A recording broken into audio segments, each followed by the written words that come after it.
ಅರಣ್ಯದ ಮಧ್ಯದಲ್ಲಿ ಹಳೆಯ ಸ್ಮಶಾನದ ಬಳಿ ರಾಜ ವಿಕ್ರಮನು ಬೇತಾಳನನ್ನು ಮತ್ತೆ ಹೊತ್ತುಕೊಂಡು ಸಾಗುತ್ತಿದ್ದನು.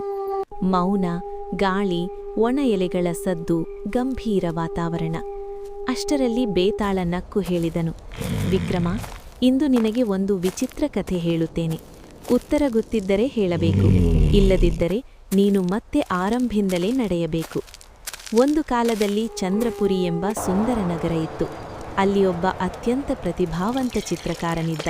ಅವನ ಹೆಸರು ಚಂದ್ರಕಾಂತ. ಅವನು ಬಿಡಿಸುವ ಚಿತ್ರಗಳು ಜೀವಂತವಾಗಿದ್ದಂತೆ ಕಾಣುತ್ತಿದ್ದವು. ಕಣ್ಣುಗಳಿಗೆ ನೋಡುವಷ್ಟೇ ಅಲ್ಲ, ಹೃದಯಕ್ಕೂ ತಾಕುತ್ತಿದ್ದವು. ಒಂದು ರಾತ್ರಿ ಕಾಡಿನ ತೀರದಲ್ಲಿ ಚಿತ್ರ ಬಿಡಿಸುತ್ತಿದ್ದಾಗ ಆಕಾಶದಿಂದ ಬೆಳಕಿನಂತೆ ಇಳಿದು ಬಂದಳು ಒಂದು ಅಪ್ಸರೆ. ಅವಳ ಹೆಸರು ನೀಲಾಪ್ಸರೆ.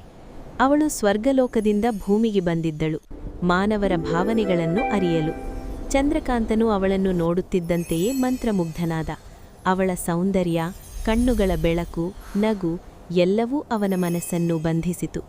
ಅವನು ಅವಳ ಚಿತ್ರವನ್ನು ಬಿಡಿಸಿದ. ಆ ಚಿತ್ರ ಅಷ್ಟು ಸುಂದರವಾಗಿತ್ತು ಅಂದ್ರೆ ನೀಲಾಪ್ಸರೆ ಕೂಡ ತಾನು ತನ್ನನ್ನೇ ಮೊದಲ ಬಾರಿ ನೋಡಿದಂತೆ ಅಚ್ಚರಿಗೊಂಡಳು. ನೀಲಾಪ್ಸರೆಗೂ ಚಂದ್ರಕಾಂತನ ಮೇಲೆ ಪ್ರೀತಿ ಹುಟ್ಟಿತು. ಆದರೆ ಅಪ್ಸರೆಗಳ ನಿಯಮ ಇತ್ತು. ಮಾನವನೊಂದಿಗೆ ಪ್ರೀತಿಸಿದ ಅಪ್ಸರೆ ಸ್ವರ್ಗಕ್ಕೆ ಮರಳಲು ಸಾಧ್ಯವಿಲ್ಲ. ಸ್ವರ್ಗದ ದೇವತೆಗಳು ಕೋಪಗೊಂಡರು. ಅವರು ಶಾಪ ಕೊಟ್ಟರು. ನೀಲಾಪ್ಸರೆ ಕಲ್ಲಿನ ಮೂರ್ತಿಯಾಗಿ ಭೂಮಿಯಲ್ಲಿ ಉಳಿಯಬೇಕು. ಚಂದ್ರಕಾಂತನು ಮೌನ ಚಿತ್ರಕಾರನಾಗಬೇಕು, ಮಾತು ಕಳೆದುಕೊಳ್ಳಬೇಕು. ಆದರೆ ಒಂದು ಷರತ್ತಿತ್ತು.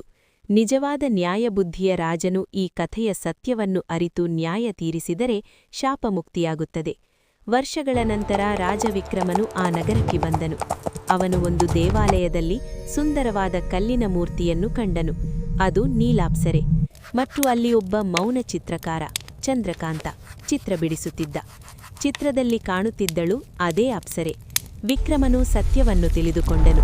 ಕಥೆ, ಶಾಪ, ಪ್ರೀತಿ, ತ್ಯಾಗ. ಬೇತಾಳ ಕೇಳಿದನು, ವಿಕ್ರಮ, ಹೇಳು, ಶಾಪಕ್ಕೆ ಕಾರಣರಾದವರು ಯಾರು? ಅಪ್ಸರೆಯೇ ತಪ್ಪುಗಾರಳ? ಚಿತ್ರಕಾರನೇ ತಪ್ಪುಗಾರನ? ಇಲ್ಲವೇ ದೇವತೆಗಳೇ? ನೀನು ಮೌನವಾಗಿದ್ದರೆ ನಿನ್ನ ತಲೆ ಚೂರು ಚೂರು. ವಿಕ್ರಮನು ಹೇಳಿದನು, ತಪ್ಪುಗಾರರು ಯಾರೂ ಅಲ್ಲ. ಪ್ರೀತಿ ತಪ್ಪಲ್ಲ, ಭಾವನೆ ತಪ್ಪಲ್ಲ, ಮಾನವ ಅಪ್ಸರೆ ಸಂಬಂಧವೂ ತಪ್ಪಲ್ಲ. ತಪ್ಪು ಎಂದರೆ ಭಾವನೆಗಳಿಗೆ ಶಿಕ್ಷೆ ನೀಡುವುದು. ನಿಜವಾದ ತಪ್ಪು ದೇವತೆಗಳದ್ದು. ಅವರು ನಿಯಮಗಳ ಹೆಸರಿನಲ್ಲಿ ಪ್ರೀತಿಯನ್ನು ಶಾಪವನ್ನಾಡಿ ಮಾಡಿದರು. ಶಾಪಮುಕ್ತಿಯ ಕ್ಷಣ. ಅಷ್ಟರಲ್ಲಿ ಭೂಮಿ ಕಂಪಿಸಿತು. ಆಕಾಶದಲ್ಲಿ ಬೆಳಕು ಹರಡಿತು. ಕಲ್ಲಿನ ಮೂರ್ತಿ ಜೀವಂತವಾಯಿತು. ನೀಲಾಪ್ಸರೆ ಮತ್ತೆ ಮಾನವ ರೂಪದಲ್ಲಿ ನಿಂತಳು. ಚಂದ್ರಕಾಂತನಿಗೆ ಮಾತು ಮರಳಿ ಬಂದಿತು. ಅವನು ಮೊದಲ ಮಾತು ಹೇಳಿದ್ದು, ಪ್ರೀತಿ ಶಾಪವಲ್ಲ, ಅದು ದೇವರೇ ಎಂದು.